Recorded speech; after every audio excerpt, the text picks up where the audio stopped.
We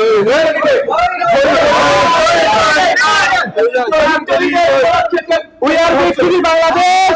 We are victory Bangladesh. We are victory Bangladesh. Sheikh Hasina's পতন. Our victory.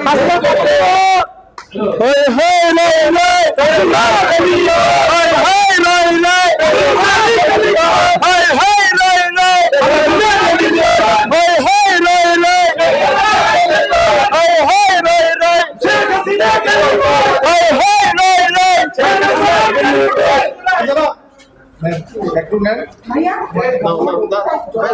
এই মাত্র খবর হলো হাসিনার খবর হলো হাসিনার খবর হলো এই মাত্র খবর হলো ওয়াল ব্যাক করে দেশ ছেড়ে পালিয়েছে ওই ওই ওই ওই বাপ কই দ্রুব মেহেদি ভাই হ্যাঁ আচ্ছা আপনার কি আমি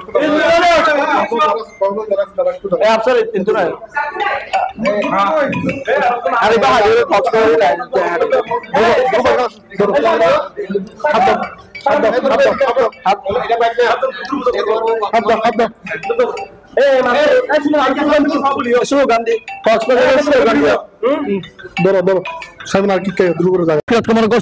সকল প্রবাসীর পক্ষ থেকে এবং বাংলাদেশের স্টুডেন্ট সমাজ যা করে দেখাচ্ছে আগামীতে রাজনৈতিক প্রত্যেকটা সংগঠনকে মনে রাখতে হবে জনগণকে অপেক্ষা করে কোনো সরকারি টিকে থাকতে পারে না। তাই আজকের এই প্রবাসীর এই স্টেজ থেকে বলতে চাই বাংলাদেশের যে ক্ষয়ক্ষতি হয়েছে আমরা সাধারণ প্রবাসী হিসাবে রেমিটেন্সে আগামী 1 বছরের ভিতরে বাংলাদেশকে আমরা সাজিয়ে তুলব।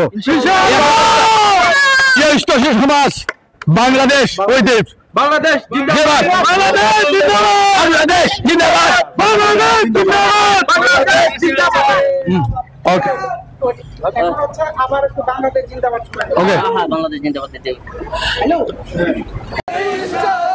হাতে হাতে জড়িয়ে দাও লাল সবুজে বিজয় নিশান হাতে হাতে জড়িয়ে দাও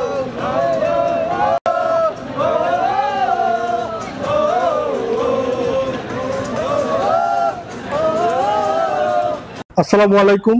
আজকে উল্লাস পুরা জাতির যে একটা অন্ধকারে ঢাকা ছিল পুরো বাংলাদেশ দীর্ঘ 14 বছর এই সুখের এই শান্তির সুন্দর একটা উল্লাস আমরা মনে করি আমাদের স্টুডেন্ট ভাইয়ারা যা করেছে তা ভুলার নয়, তা স্বাধীন থেকেও কম নয়।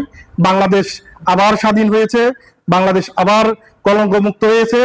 আমরা সবাই প্রবাসী এই স্বাধীনের সাথে একমত পোষণ করে বাংলাদেশে যে ক্ষয়ক্ষতি হয়েছে আমরা রেমিটেন্স দিয়ে এই ক্ষয়ক্ষতি পুড়িয়ে দেব। অবশ্যই আমরা মনে হচ্ছে যে আরেকটা স্বৈরা এরশাদের পর আরেকটা স্বৈরা শাসক থেকে আমরা মুক্তি পেলাম। 1971 সালে হচ্ছে আমাদের প্রথম মুক্তিযুদ্ধ। আমার কাছে মনে হচ্ছে 2024-এ এসে আমরা আরেকটা স্বাধীন দেশ পেলাম এবং আমরা আরেকটা যুদ্ধ করলাম।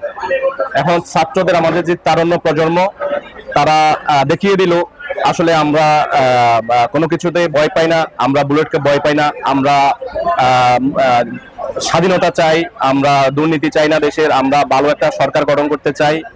সো আমরা যারা এই ছাত্র ছাত্রী এবং সাধারণ জনতা যারা এই যুদ্ধে নিহত হয়েছে তাদের আত্মার মাগফিরাত কামনা করি এবং কি তারা সারা জীবন অমর হয়ে থাকবে এবং তারা আমরা মনে করি যে নতুন করে তারা এখন আমাদের বীর জাতির শ্রেষ্ঠ সন্তান। সো ছাত্রদের এবং বাংলাদেশের আপামর জনসাধারণ যারা এই যুদ্ধে অংশ নিয়েছেন তাদের প্রতি আমরা কৃতজ্ঞতা এবং আমরা মনে হচ্ছে আজকে নতুন আরেকটা বাংলাদেশ উপহার পেলাম। ধন্যবাদ।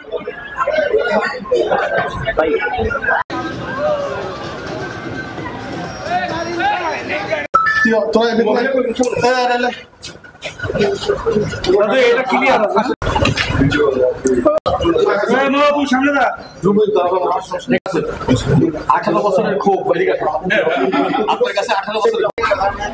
আমি মুক্তিযুদ্ধ দেখিনি কিন্তু 2024 সালে মুক্তিযুদ্ধ দেখেছি।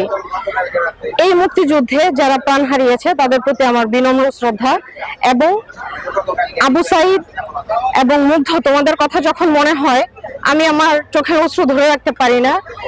আমি আমার ছোট্ট সোনামণি ছোট্ট রিয়া তোমার কথাও ভুলতে পারি না। আমি রাতে ঘুমাতে পারিনি এই কয়েকদিন। আজকের এই বিজয়ের জন্য তোমাদের অবদান আমরা কখনো কোনোদিন ভুলবো না। তোমরা এপারে ভালো থেকো, আমরা তোমাদের সাথে আছি। আমরা তোমাদের হাত ছেড়ে দিইনি ভাই, আছি। বাংলাদেশ জিন্দাবাদ। একজন প্রবাসী হিসেবে, রেমিটেন্স যোদ্ধা হিসেবে আমি আমার বাংলাদেশকে আগামী 1 বছরের ভিতরে আবার আরো উন্নতভাবে উন্নতি করব, দেশকে গড়তে চাই। বাংলাদেশ জিন্দাবাদ। ওকে 1 2 3 দেবরে দেবরে দেবরে দেবরে দেবরে দেবরে দেবরে দেবরে দেবরে দেবরে। অসংখ্য ধন্যবাদ। জাতির এই ক্লান্তি লগ্নে স্টুডেন্ট সমাজ বাংলাদেশকে যে উপহার দিয়েছে, বাংলাদেশ আগামী 100 বছর মনে রাখবে। যেই কলঙ্ক ছিল বাংলাদেশে, একটা স্বাধীন দেশে কোনো মত প্রকাশ ছিল না, আজকে স্টুডেন্ট সমাজকে আমরা ধন্যবাদ জ্ঞাপন করে প্রবাসীর তরফ থেকে। এবং স্টুডেন্টকে বলতে চাই, বাংলাদেশে আপনারা যে বিপ্লব করতে যে দেশের যে ক্ষয়ক্ষতি হয়েছে, আমরা প্রবাসী রেমিটেন্সের মাধ্যমে বাংলাদেশ আবার ফের ওই জায়গায় আপনারা নিয়ে যাবেন এই আশা ব্যক্ত করি। এবং এই আন্দোলনের পর্দার আড়ালে যে সকল নেতৃবৃন্দ ভূমিকা রেখেছেন, আমার দেখা একটা মানুষ, কক্সবাজারের কৃতি সন্তান, বিএনপির নির্বাহী কমিটির মৎস্য ও পশু বিষয়ক সম্পাদক, কক্সবাজারের কৃতি সন্তান শ্রদ্ধেয় বড় ভাই কাজল ভাইকে অসংখ্য ধন্যবাদ। আপনি এই কক্সবাজারের জেনারেশনকে মালয়েশিয়াতে ঐক্যবদ্ধ করেছেন, আমার দেখা। কাজল ভাই অসংখ্য ধন্যবাদ।